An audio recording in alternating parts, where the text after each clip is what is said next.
Assalamualaikum warahmatullahi wabarakatuh. Nama saya Saifuddin Basri dengan NIM 201130209 dari kelas 6E jurusan HES, asal dari Kelapian Pontang, Kabupaten Serang, Provinsi Banten. Baik, saya di sini akan menjelaskan tentang filsafat hukum Islam sesuai referensi yang saya dapatkan. Pengertian filsafat hukum Islam.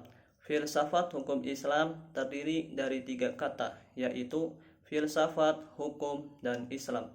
Ketiga kata itu memiliki definisi masing-masing. Sebelum mendefinisikan filsafat hukum Islam, alangkah baiknya terlebih dahulu mendefinisikan filsafat hukum.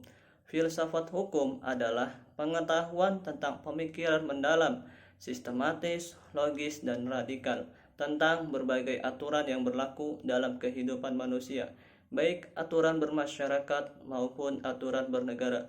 Hukum adalah peraturan-peraturan tentang perbuatan dan tingkah laku manusia dalam lalu lintas hidup. Dalam Islam, hukum adalah menetapkan sesuatu atas sesuatu. Isbatu syai'in ala syai'in, secara ringkas ia berarti ketetapan. Hannes Kelsen mendefinisikan hukum sebagai suatu tatanan perbuatan manusia. Tatanan adalah suatu sistem aturan. Hukum bukanlah seperti yang terkadang dikatakan sebuah peraturan. Hukum adalah seperangkat peraturan yang mengandung semacam kesatuan yang dipahami melalui sebuah sistem. Filsafat hukum Islam adalah kajian filosofis tentang hakikat hukum Islam, sumber asal-muasal hukum Islam dan prinsip penerapannya, serta manfaat hukum Islam bagi kehidupan masyarakat yang melaksanakannya. Dengan demikian, yang dimaksud dengan filsafat hukum Islam adalah setiap kaidah, asas atau mabda, aturan-aturan pengendalian masyarakat pemeluk agama Islam.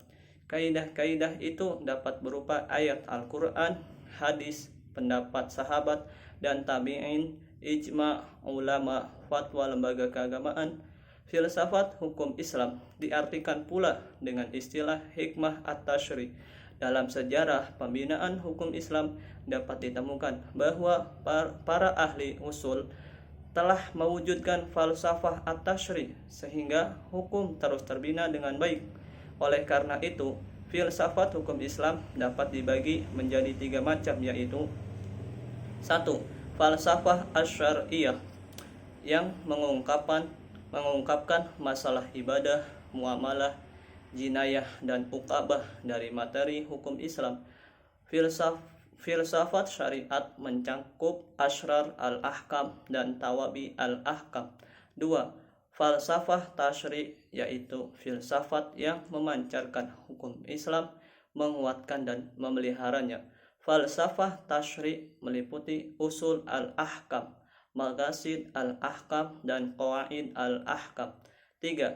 Hikmah at-tashri' wa falsafahatuh, yaitu kajian mendalam dan radikal tentang perilaku mukallaf dalam mengamalkan hukum Islam sebagai undang-undang dan jalan kehidupan yang lurus. Mungkin itu saja penjelasan dari saya mengenai filsafat hukum Islam. Kurang dan lebihnya mohon maaf. Wallahul muwaffiq ila aqwamit thoriq. Wassalamualaikum warahmatullahi wabarakatuh.